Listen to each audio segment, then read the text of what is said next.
नमस्कार, माझे नाव कार्तिक विजय साळवे. माझ्या शाळेचे नाव माध्यमिक व उच्च माध्यमिक विद्यामंदिर कोल्हापूर. सद्यस्थिती पाहता वातावरणातील तापमानात सतत बदल होतात हे आपण पाहतो.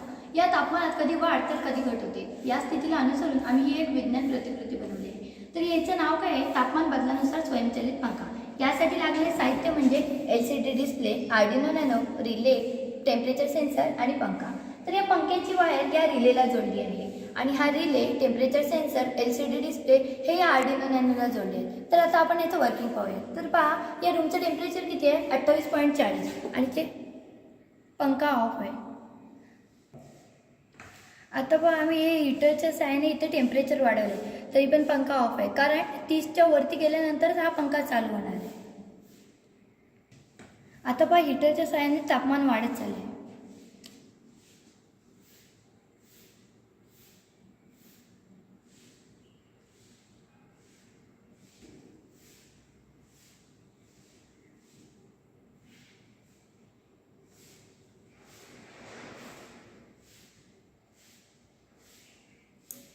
आता पहा, टेम्परेचर 30च्या वर गेलं, फॅन ऑन आणि पंखा सुरू झाला.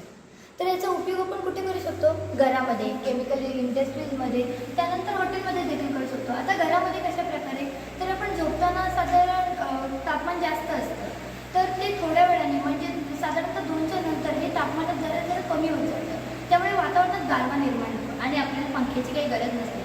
तरी देखील आपण उठून जाऊन तो पंखा बंद करायला कंटाळा करतो. तर या यंत्रणेमुळे काय होतं? आपला शारीरिक त्रास होतो, विजेची बचत होते आणि इलेक्ट्रॉनिक वस्तूंचे लाईफ वाढते. आता बघा, हे बघा, 30च्या खाली गेले, पंखा ऑफ आणि पंखा बंद झाला.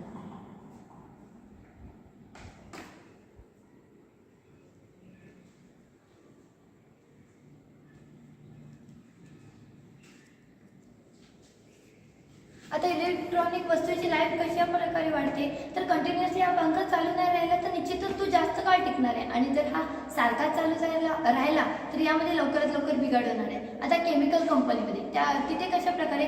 तर काही एरिया असे असतात ज्यामध्ये ज्या ठिकाणी माणसं जाऊ शकत नाही, तर तिथलं टेम्परेचर जर वाढलं असेल तर ह्यातल्या यंत्रणा तिथे लावल्या तर तिथले टेम्परेचर कमी होण्यास मदत होईल आणि अपघात देखील टळतील. आणि हॉटेलमध्ये म्हणाल तर किचनमध्ये तापमान देखील जास्त असतं, त्यामुळे तो एक्झॉस्ट फॅन सारखा ऑन ऑफ करण्यास कोणाला वेळ मिळत नाही. तर ही जर यंत्रणा लावली तर सारखं आपला शारीरिक त्रास वाचेल, विजेची बचत होईल. त्यामुळे हे यंत्रणा बनवण्यामागचा माझा हा एवढासा छोटासाच